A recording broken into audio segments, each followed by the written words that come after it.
I get it. It's like the world is full of amazing people and places and things to do and things to learn. I get it. FOMO. Speaking of amazing people, and Phil Yanov, good to see you. Ladies and gentlemen, please welcome Phil Yanov. But how do we know this is really Phil and not just your ATEM doing a really good deep fake of Phil while you're in the toilet or something? I think it's the responding to your questions part, because otherwise the fake Phil goes like this. Apparently, the way to tell if someone's a deep fake is to get them to turn all the way to the left and all the way to the right, because the current deep fake technology can't handle doing side profiles. So if you're ever not sure if someone's real, just get them to do that. So we want ear prints, not retinas. That's the one. Yeah. Isn't that funny? what does it say that like that's the last thing I want to have to worry about, right?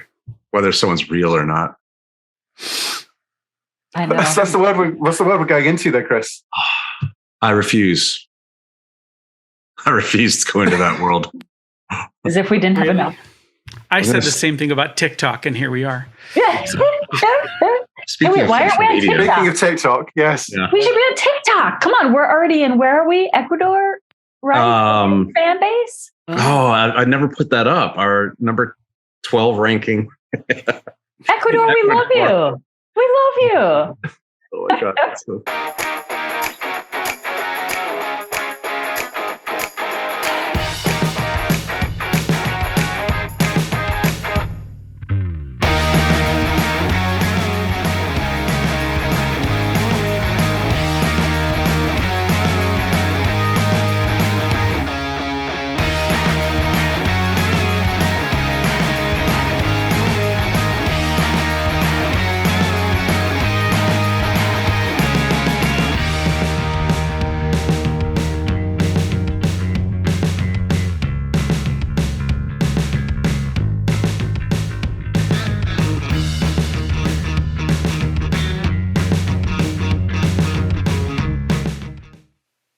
Hi, everybody. Welcome to another episode of Consultants Saying Things. I'm Chris Lockhart, joined by Oliver Cronk, Wendy Keene, Phil Yanov. Today, we are talking about social media.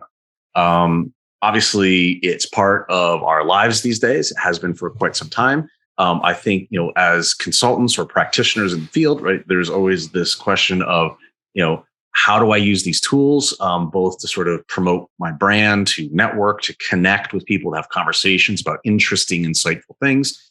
But of course, as we all know, you can probably get sucked into some things that you don't really want to be a part of. So how do you maintain your sanity? And then also, critically, how do you not do or say something that you might come to regret at some point in the future, right? So, guys, I wanted to start with this because I've got sort of my bugaboo about social media over time. And so I just want to ask the question, why, if I'm a consultant, why should I care about social media other than sharing my pictures with grandma? Like, why does it matter? Go, Oliver. You wrote an article about this. Oliver, I see him inhale. I see his mouth moving and no sound comes out. Come on, Ollie. You got it. I was being polite and very British. Sorry about that. I'm super passionate about this one. I think it's easy to be cynical about it, but I think done the right way, it's really, really important. I think, for example, Chris, you and I wouldn't have ever become friends without social media. Let's think of it. Well, that's pretty strong, Oliver, calling us friends. But oh yeah, friend of me. I saw that coming. Yeah. No, for sure. No, seriously, it's the connection, it's the opportunity. It's we live in a kind of hyper-connected global world these days, and the ability to kind of navigate that. And I guess it is a fire hose, isn't it? There's so many voices out there. There's so much, information, good, bad, indifferent sometimes, spam and bots, which I'm sure we'll talk about. And I think you have to curate it. You have to kind of curate what you absorb, and you have to think about what you're going to kind of put out there and add to that, that ecosystem. But yeah, I think done the right way, I think it's super, super powerful, and it was particularly helpful during the pandemic. I think for business development, for example, it's hard to kind of go and connect and network in person during that time. But I think the pandemic, post-pandemic, I think the pandemic has shifted our behavior in the space. I think technology is now a selling tool as much as going to conferences, for example. So yeah, no, I can talk about this all day, so I'll stop. No, but I get it for connection, right? I think that makes sense, right? Especially, Wendy, you're in Norway. We've never met in person, right? That sort of thing. I mean, I think all of those. Phil and I live in the same town and still don't hang out together, right? But it's like, I get it for a connection purpose. Is that it? Then maybe we only need one tool. We can go back to classmates.com or something like that, right? Like do we need all of these tools? What are they useful for as a consultant? I also think there's a big aspect of learning, and we sort of forget this because we're so immersed in it, but our world is not just reading books today. It's drip by drip. It's the articles. It's the exploration of conversations online. So I think learning is actually a big part of this. And then, as I think we've all alluded to, it's to some degree, more for some people versus others, it's a visibility of one personally and or their company. I would think about all the ways that all of us clearly are using social media, even when we're reticent to do some things. There are other things we can kind of lean into, right? But I mean, I think about LinkedIn in particular. I have no idea, but certainly we have expanded the audience, the reach, the number of people who get to listen to this podcast or watch it on YouTube or watch it on LinkedIn or whatever. It's because it's shared and their friends do it. And we've basically been able to expand our social graph, whether it's Oliver's, great posts on LinkedIn, or Wendy sharing her book, or Chris sharing his book, right? All of those things, people have managed to kind of like know more about us, hear our voice, understand whether we were the kind of people that they might want to do business with, right? Or want to know better. I always feel like getting our voice out in any place, again, whether it's LinkedIn or Twitter or whatever, wherever that place is, that is how people can listen and say, you know what, I like Chris and I'd like to spend some more, I like his thinking and I'd like to have some more time with him on that, right? So I think that is really useful. And I don't know any other way to do it. And oh my gosh, what an incredible opportunity. I mean, I think about how I made this pivot through the pandemic, and it was quite frankly, the pandemic did thing. It forced people not to be out in groups anymore, but it allowed me to use tools like Twitter primarily to connect with people that now have completely changed my customer list, right? I am now global. And before I was always thinking, here I am in South Carolina and North Carolina, a little bit of Georgia, and it's kind of fun, but I'd like to get bigger. How am I ever going to get bigger? And now I just have to open the door and people step in from all over the globe, right? Anybody who will listen to me speak my brand of English can show up and listen and be part of what we're doing. I think that's a really important bit, right? Because I think, if you go back to the early days of social media, and frankly, you can go into the 1990s with social media. We weren't calling it that then, right? But it existed. And that way of connecting with other people. I mean, Phil, you and I met because of Twitter, really. I mean, if you think about it, we became friends because of Twitter, I think. Right. And so there's the personal social aspect of it, but then I think, so meeting people, connecting with people, growing an audience and things of that nature. But I think there's also the thing of, how do you position yourself in that space, right? Which is not just I'm selling a thing, buy my thing. Here's my Facebook business page or whatever. It's, Oliver, you like photography, right? It's like, this is about you. This is part of your brand, right? And you put that out on Instagram to demonstrate these are the things that you're interested in, and these are the things that you care about, right? So it's personal branding also, right?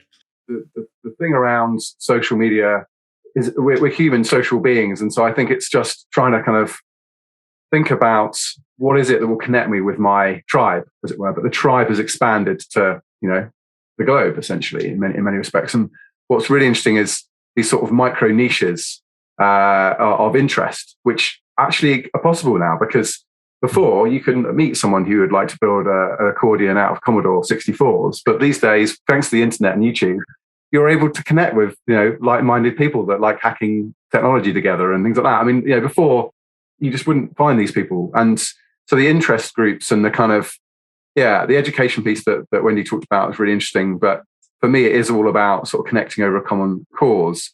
However, I don't think all of this is roses, right? I mean, there's so much disinformation as well. It's been very polarizing. I get really frustrated actually by how polarized the world feels now. because it feels like we're just shouting at each other in a lot of cases. We're not. It's not all roses. But I think the positives outweigh the negatives. Well, on that point, and this isn't in the thread, right? And this is probably a completely separate conversation. But was the world always polarized this way or atomized this way, and technology just revealed it faster or accelerated it or made it easier? Or did the technology cause it? I think the hacking of the technology caused it. So Cambridge Analytica is probably a well-known thing. If folks listen to this haven't come across it, go and look it up. But essentially, some clever people, slightly evil clever people, discovered how they could almost use social media as a way of programmatically changing people's minds about things. And in summary, I think one of the election campaigns, they worked out that if you liked certain brands, particularly American car brands, that one piece of data was enough to kind of determine whether you are influenceable on a certain election issue. So, for me, I think the social platforms themselves aren't necessarily as bad as people make out. It's how people are then able to use the APIs and the data and potentially manipulate people through the platforms. So let's talk about that. What platforms should consultants in particular be thinking about using, and how should they think about using them? Because there's gazillions of them out there, right?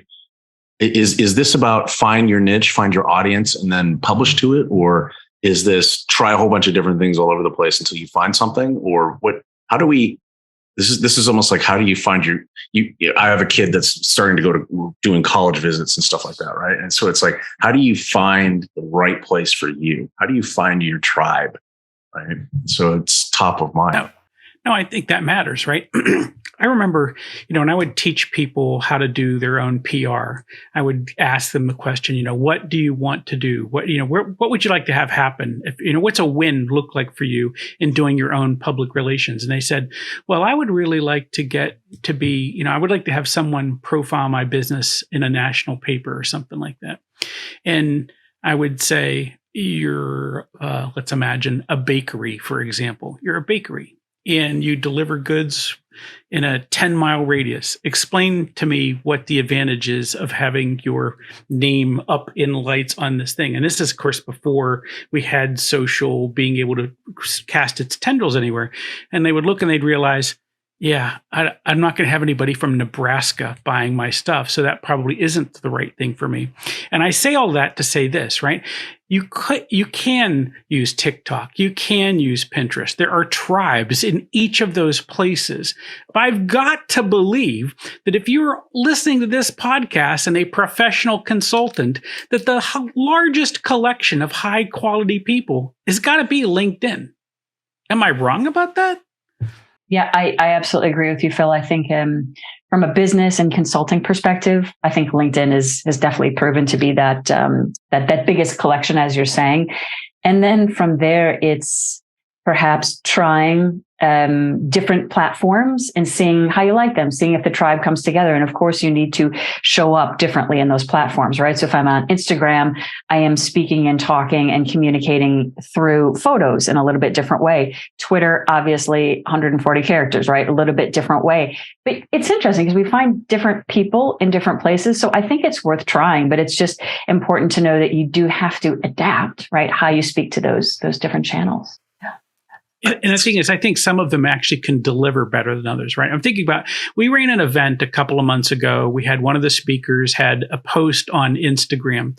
He had 2 million views on this post, tons of engagement on that post, right? Just an absolutely, for us, knocked it out of the park, and 2 click-throughs to our thing, right? And it's like, that wasn't worth the effort, was it? I mean, I think, where do people act? Where do they make decisions? And this is one of the reasons, like I said, I really like in this space. And I like Wendy's idea of like, I can run experiments in other places. But when we're little, when we don't have the money and the time and all these people working for us, right? If you're not making 7 or 8 figures off of this already, then you probably ought to focus on where it's easiest first. Let's pick that low-hanging fruit. And that's one of the reasons I like to get people started in the professional space on LinkedIn. Yeah, and I think it also matters, right? The type of person that's using the tool that you are publishing on, right? So LinkedIn, let's just use LinkedIn. LinkedIn is probably almost always open on a browser somewhere on my laptop or my desktop or on my phone. And that's because, right, during the workday, you're engaging with clients or things like that. You want to, who is this person, right? You're looking things up. So it's open. So anyone that is trying to engage in a professional business context with me, that's probably the channel, right? Instagram is probably going to be later at night or on the weekend, right? Or something, in other words, different times of day, I'm going to through different channels for different types of content. And I gotta believe, the people that are doing TikTok dances or whatever the kids are doing these days, right? It's like, that's a different, right? Those are different things consumed in different ways by different people. Now, having said that, we want people to follow us on Consultants Dancing Things. That's our TikTok channel, Consultants Dancing Things.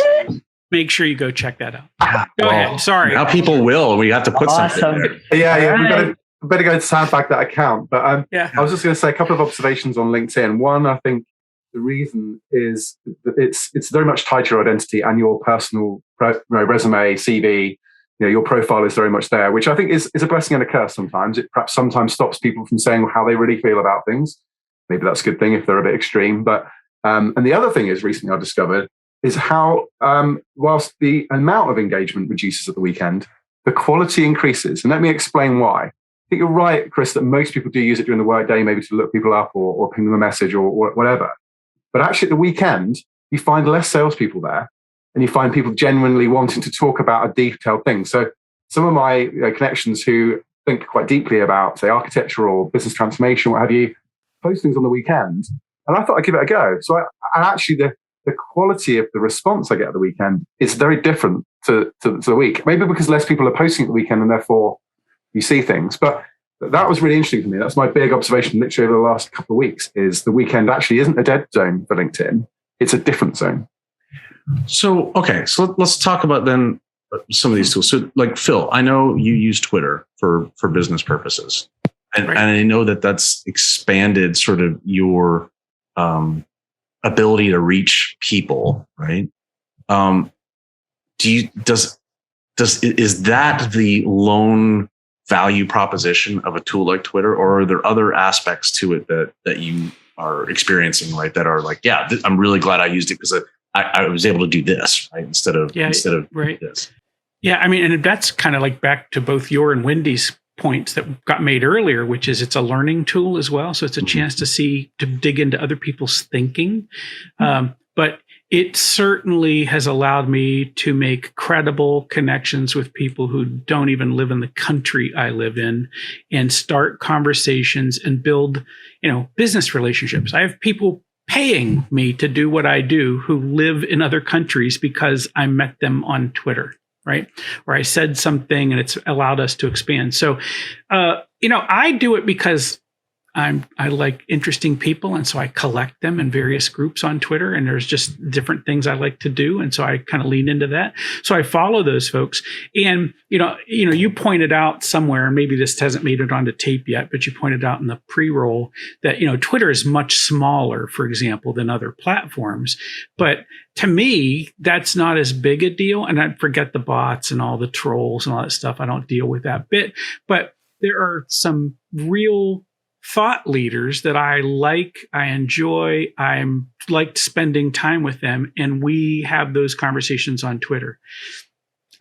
So I've made a lot happen inside of Twitter, and it's worked quite well for me. Now I don't know. It's between the time we record this and it comes out, who knows how someone might have exploded it. Right? You'll pay your $8 for a blue check.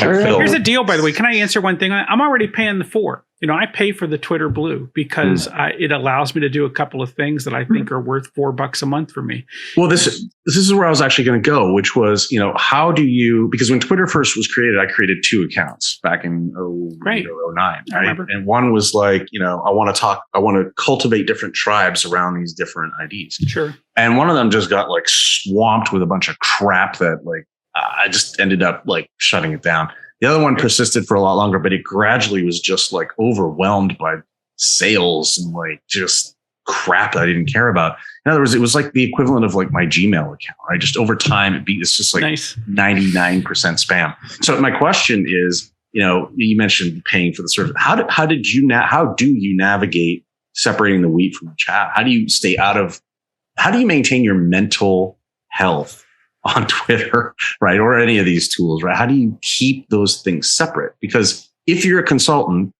you want to keep it professional on LinkedIn, right? And you don't want to be posting pictures of your weekend rager at the college football game. Probably not, but I don't know. Maybe Possibly. That's good for you. But I think in that, so for how do I stay on Twitter, maintain my equanimity? And I've got people who ask me this all the time, right? And how is this going to work? And how have you been able to do this? And so I don't follow people who say crazy things and I certainly follow some people who don't see the world exactly the way I do. But, to your point, they're not like leaning into stuff that we all know is not true, right? So I was like, I just don't do that. I certainly I think about the stuff I post before I post it. And I am not it is not part of my strategy. And I have good friends who don't share my view on this, but it is not part of my strategy to post things because they're controversial. When I'm posting a thing, I'm thinking, okay, sometimes I'm just posting a thing because it helped me. And it's mostly a note. I want this thought out in the world. So someone else says, oh, I thought this, and I don't care whether you care about it or not. It was really for me to remember that I said this. And so I put those kinds of things out there. But I have conversations with people that I like, and I'll tag or follow them or actually engage in a thread with them on Twitter from time to time.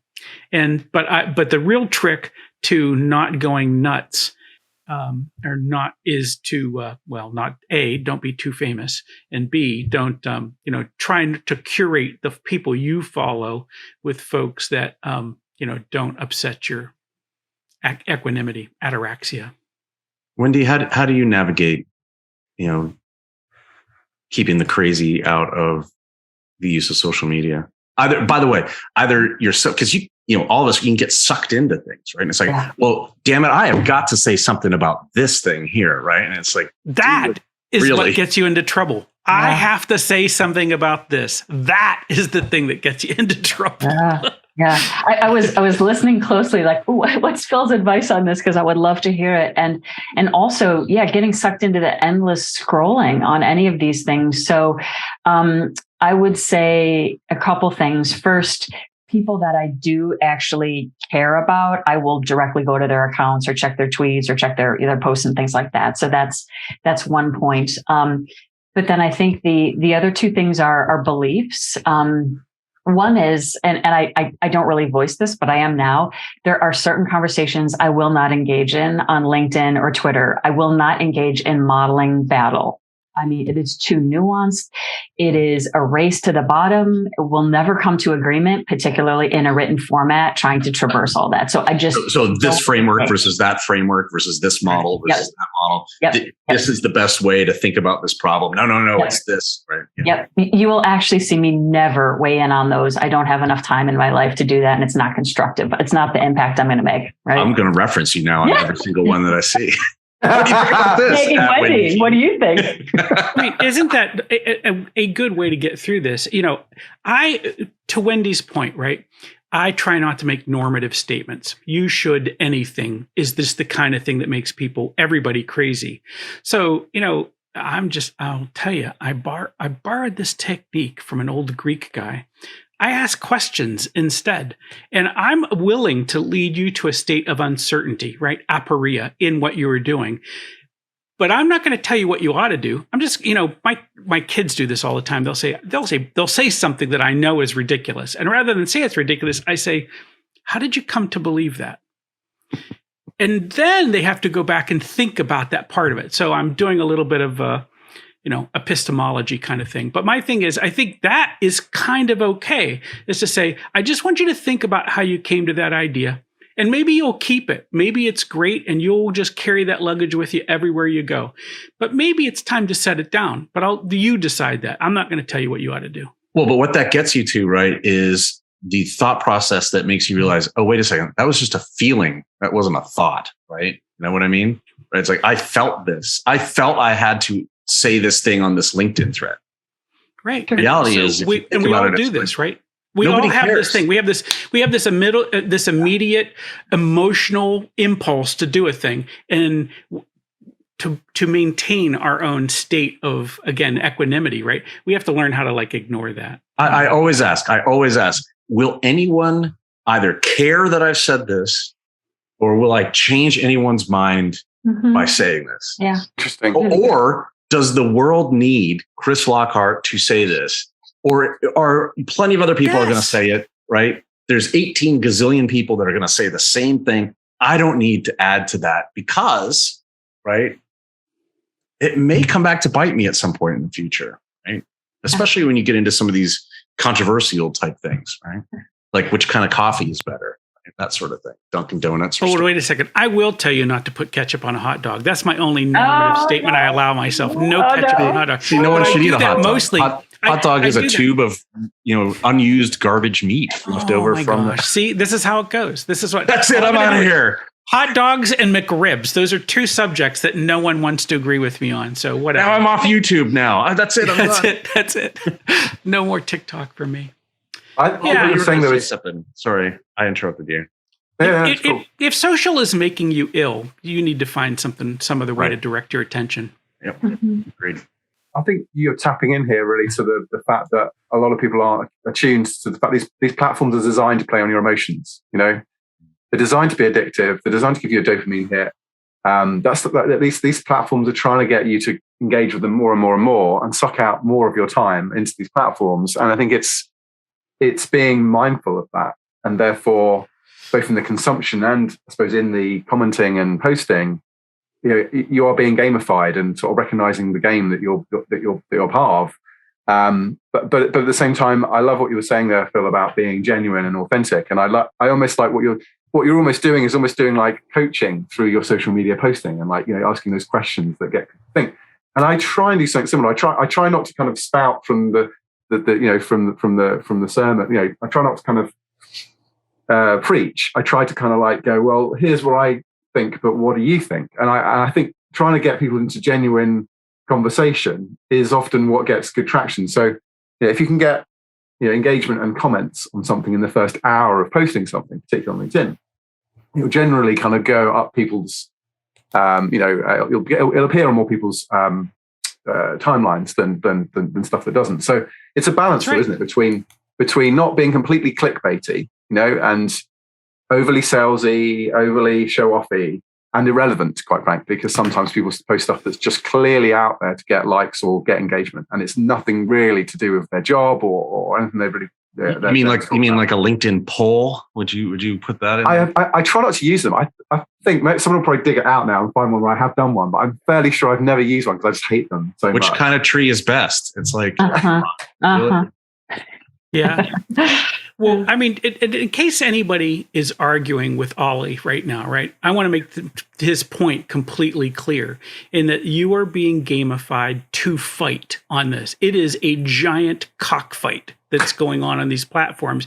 And if you don't believe it, think about it like this. Chris Lockhart posts on Instagram some picture of his kids, and all I got to do is say, well, that's so cute. She's adorable, growing up so fast. And it's poof, and it's done, right? But let's imagine that Chris or somebody else posts something that is controversial. Now I start to fight with him. It takes me a couple of minutes to formulate this. I do a thing, and then he does it back. And now we're in a fight. So look how much more traction the fight has other than the adorable picture of his cute kids, right? So these are the two things. And if you were sitting back at Facebook, and here's the problem, and it's not just Facebook, just imagine your Facebook, you're selling ads against this cockfight. And the thing is, a couple of cute comments, 2-word comments on cute kids doesn't have the traction of this enormous cockfight going on. And this is why these platforms are this way. And if you don't believe it, just go check your feed. Doom scroll, not so long that you feel ill, but doom scroll just long enough to see this happen. And you'll realize that's exactly what's going on. So let's talk about then the person using this for the professional track, right? I want to brand myself personally, or I want to connect with other people in my professional tribe, or I want to build my business brand or something, right? What are some of the things that those folks can do to not get sucked into the, like Wendy was saying, the endless sort of like this shape is better than that shape kind of thing. But then also it's like, there are, so that's not engaging in that bit, but then there's also other pitfalls, right? Like the pitfall of oversharing, right? And I mean, I've fallen into that category in the past, right? And so it's like, there are all of these kinds of things. What are some ways that the professional consultant could, would use these tools, and maybe some things that they shouldn't do? I don't know. I think it's about showing up authentically and just remembering that these platforms magnify who you are as a human. So if you're kind of wired to argue, it's going to magnify that. If you're kind of leaning negative, or if you're leaning positive, I mean, it's going to magnify that. So I think it's just being very cognizant that you're sort of not hiding behind a computer like you think it may feel. And our words have, I think, an incalculable effect, good or bad, right? You don't know who read a post and said, oh my God, that just changed my life and that inspired me. I'm going to go down this new path. Or someone that said that comment that was no big deal to you really hurt me and ruined my day. And I think I'm going to stop doing this. So I think it's being cognizant of that.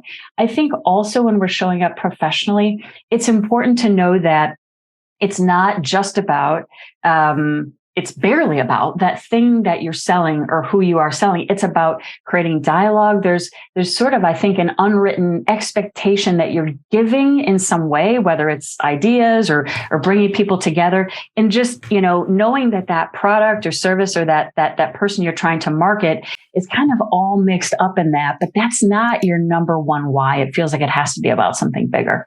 I think that is really super critical. And I think it was Gary Vaynerchuk, or however you pronounce it, right? And I think one of the only things that he ever said that stuck with me, because it's so frenetic usually and talk about oversharing. But I think one of the things he said was like, the only purpose that you should have in engaging in any of these platforms is to give stuff away, right?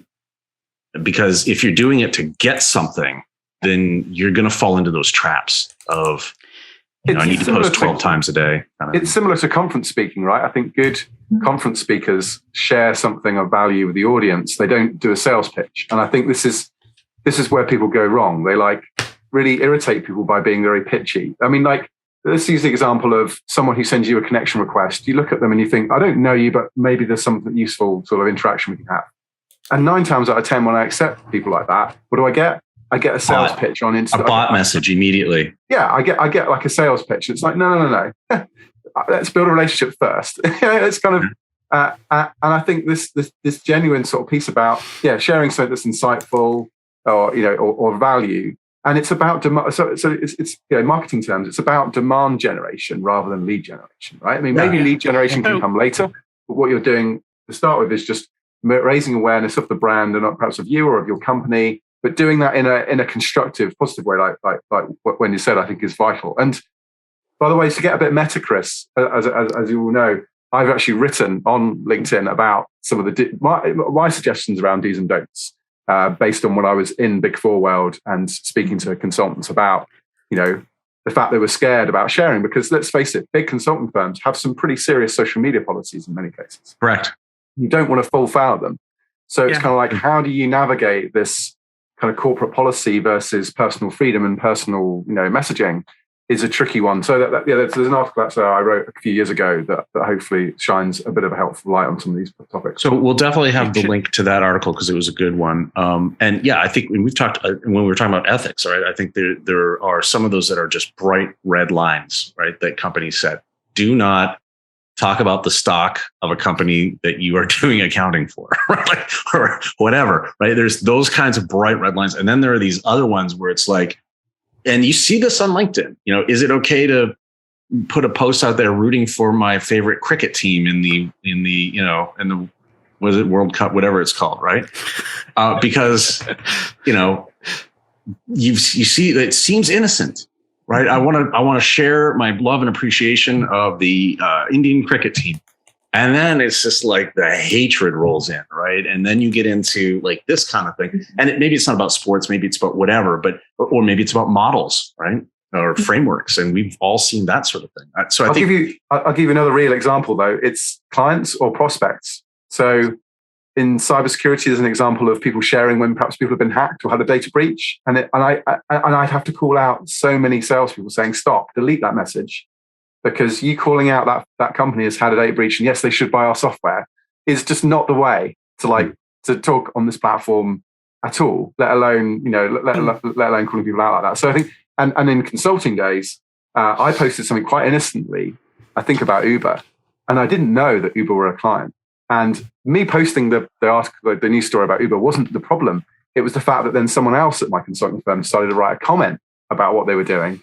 And then that's when I got in trouble. I literally got called into a partner's office and asked what was going on here. And actually then they said, you know what? It's not your fault. It's actually the person that's commented on that post. Yeah. And there are lots of examples of this, right? I worked at a firm where there was someone who used their personal Twitter account to make some political comment in a live type environment. And a number of defense contractors that were our clients were not particularly thrilled with that because it related to the military. Right. That person was let go. It's like, listen, this is just incompatible. No one's telling you can't do that, but that is incompatible with this. And so we can't do the two.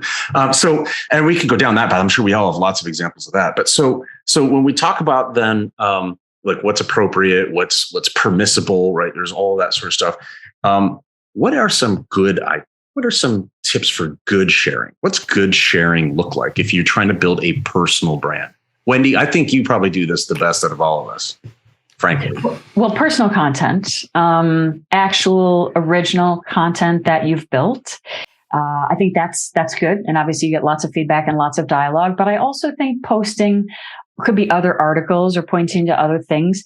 But I think the key around it too, that maybe takes it over just a random share, is to put your perspective, Oliver, like you were saying, to ask some questions, to facilitate some conversation, to summarize the takeaways or summarize what it meant to you and why you liked it, because those sorts of things create dialogue and they help people to understand new perspectives beyond just like, thanks for the article share.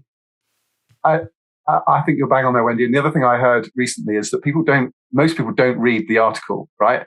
So actually that takeaway, that sort of key summary is so important because a lot of people will just react to the headline and then comment on the headline. It's crazy. There's some crazy statistic. I'll maybe have to dig it out and comment when we post this.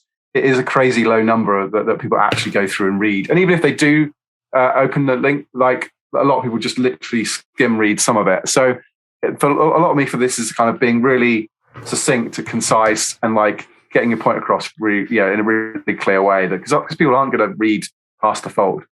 No, I think this is all great advice, right? And I think the point that Oliver is making is really important now because people are thinking, I don't really have the time to write 2,000 words for LinkedIn. You don't need 2,000 words. You need 300. And the thing is, it's a great headline and 5 sentences, and you can call it a day and move along. And people will, and as he said, they'll share it. And we all know, they know, the guys running the platform know that no one's reading past those first few sentences. They're saying, does this make sense? Yeah, upvote it, right? I'm all over that. So here's the thing. Why are you as a consultant doing any of this at all? It's because you would like to improve your opportunities one way or the other. Either you'd like to do well inside the business you're in, or you'd like to have better clients, or you'd like to go to another firm or something like that. Who do we hire? Who gets hired? People who are competent and charming, right? And so those are the things that you have to think about what you're doing. So, and what charming, by the way, you may not get this, but charming means I'm a good team player, right? So I can work inside of a group of other people. I can collaborate and get things done. Those are the people get hired. So that means you don't want to violate either one of those two principles. You don't want to appear incompetent. They'll say something stupid. And by the way, incompetent can mean I don't know my craft, or I can't predict how other people are going to react to this because I've never thought ahead of how the community might take this. And if I can't put myself in somebody's head, I don't get to do that part. And then again, inside the charming is like, I'm not using this to scold other people. I'm causing this to bring them forward and to help them, right? So I think in this case, you want to think of, am I being charming? Am I being competent? And would people care about this, right, at all? And then stick that out in the world. And that's how you do this post. I also completely agree with Wendy, although I don't think she leaned in it quite hard enough. I don't think you can any longer curate your way to fame on a platform. You have to write original content. However, curating is a great way to be noticed by somebody else. So if I was the kind of cat that said, I would really like to have Wendy have a conversation with me about something else or whatever, I would reach out. I'd get one of Wendy's posts. I would make good comments against her post. I might take it and reshare it along with my thoughts on why I thought this was useful. And Wendy can't help but think, as long as I don't appear as a knucklehead otherwise, that I might be competent and capable and someone she would want to have a conversation with. And I have certainly used these very same techniques to say, this is a smart cat. I like their thinking. I would like to get closer. Let me take their posts and amplify it to my little tribe. And that starts a conversation. Yeah, I know. I completely agree. And, for my part, I think, the whole, we've used this word a couple of times, right? The whole idea of authenticity, right? You can't fake it. You can't fake authentic. I think some people can get close to faking authentic. But I think you can see through that. And so what does that mean? It's like, well, I think what that means is you have to have your own ideas, right? Now you may have a thought or an idea or an addendum to someone else's thought, right? But it needs to be kind of like your own. Here's what I think about this thing. And then a way to, you mentioned competency. I think, you have to also be articulate about the thing, right? You may be competent about it, but you can't express it, right? Then that's a problem. And I think you see examples of this all over LinkedIn, right? Where it's like the copycat idea. It's like, I also think that, the Zachman framework needs to be updated or whatever, right? Or Web3 is the thing that everyone needs to do. Right? Digital transformation is the way of the future, right? Whatever it might be. So there's like lack of originality goes into authenticity.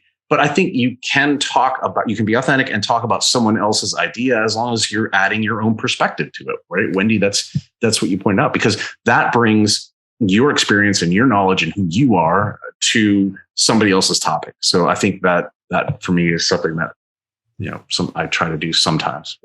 Don't always succeed. All right, listen, guys, I appreciate the conversation. I mean, I think there's so much more here, right? There's some links that are particularly useful, and we didn't really even get into like, how do I know if I'm being successful with any of these sorts of engagements? And there's stuff like the LinkedIn, the social selling index, the SSI, right? We'll put that link in. If anyone doesn't know about that, you should definitely check that out because it's pretty cool.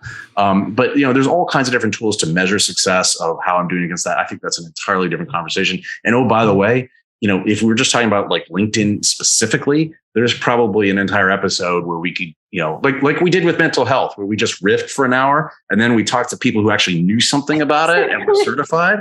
Maybe this is an opportunity, to talk maybe in depth with someone that is, an expert on, selling your brand or building your brand on LinkedIn at some point in the future. But anyway, appreciate it.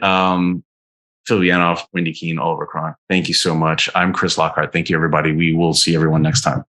Yay. Crowd goes wild. Good stuff. Always good stuff.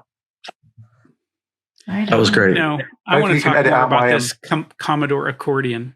We should talk about the Commodore accordion because that's nuts. It's absolutely bonkers. I didn't know that existed till today. Things I learned.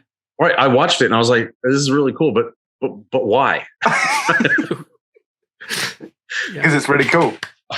Hopefully, Chris, you can edit out my complete and utter brain fog moment. Sorry about that. So it's personal branding, also, right? Yeah. No, I think I've completely lost my train of thought. I'm going to blame COVID. I had COVID a couple of weeks ago, and my brain is sometimes a bit foggy. That's going to be the cold open, yeah, right. Oh no! And now to Oliver for some deep insight. There were some really good insights. By the way, I love, Oliver, that you brought up the algorithms on the social media. That was actually an important point to make. And you guys said all sorts of good stuff. You're being gamed. Right? Yeah. And so many of these things are like Ponzi schemes, if you think about it, right? It's like, I need to be more outrageous so that I can get more eyeballs for a longer period of time, so I can sell more advertising dollars. And you've seen with Facebook, when people catch on to that shtick, look what happened. They lost like 70% of the value of that firm over the past few months. Well, and the reason they lost the value is because it all went away when Apple said we're no longer going to trade that location data back. Well, there you go, right? So, and basically, this is why Apple's been able to outperform all the other tech stocks in the last quarter. Because they're authentic, because they make a product that no one else makes. Well, because selling stuff is a good business model. Selling ads against cockfights is not a good business model. Well, because you're not selling your thing, you're selling other people's things, right? Yep. They're my ideas, right? Well, This is not my quote, but it's brilliant. I'm sure you've heard it. It's something like, if you're not paying for the product, you are the product. Yeah. It's good advice. That's true. I do want to start on the why, right? So, no, I agree, and I think I think we can also put into the fact, right, that clearly there's a lot of turmoil on some of the platforms currently, and I think, I don't know where you want to fit it in, Chris, and you can lead if you want, and then we'll just kind of dig in. But clearly these social platforms have changed their formulas in such a way that they now are rewarding enragement over engagement. And they are doing that to bring more people in. And the problem is created, as you saw inside of Facebook, or you saw inside of Twitter, is that they were so hungry for what appeared to be additional users and more time on site that basically they've begun to play this giant statistically driven game of let's you and him fight. Right. And that's the game. Yeah. Well, that's why I deleted my Twitter account, having been a user since it started, right, in 08, late 08, early 09. And the thing is, you did it for your own mental health. Yeah, because it was like, I had to keep asking myself the question, which I think is important, which is, does anyone need to hear me say anything about this topic? And the answer is almost always no. Well, and can I just reframe in that case? I mean, I get you saying that way, and that's a noble and generous gesture. But You're welcome. What you're really saying is, can I have a conversation in a place where people are simply opening the windows on the street and dumping their chamber pots all day long? That is what we're trying to do, right? And it's like, this sucks. No one wants any part of that. I mean, it's bad for our health. It stinks. I just thought, do not defenestrate your chamber pots. There you go. Right. I mean, but that's kind of what Twitter, and the thing is, I have managed to stay on Twitter. I'm fine. It's worked out okay with me. But, the people I've talked to, this whole secret is curating your audience. I mean, curating your group, because otherwise you have people in it that draw in bots and of course, I don't talk about political issues, et cetera. People, where folks want to have their own facts. I don't talk in that world much. I'm doing something else. But yeah, there's a bunch of crazy people on any of these platforms. And, we could talk about enforced identity as a tool for that, but we're not here to fix that. We're here to say, what can you as a consultant do that both maintains your mental health and allows you to be seen by the right people for you? Great. Thank you, everybody. I said, Phil, that's all we need. That was great. Yeah, done. Let's go home. Have a nice day. Moving on. All right.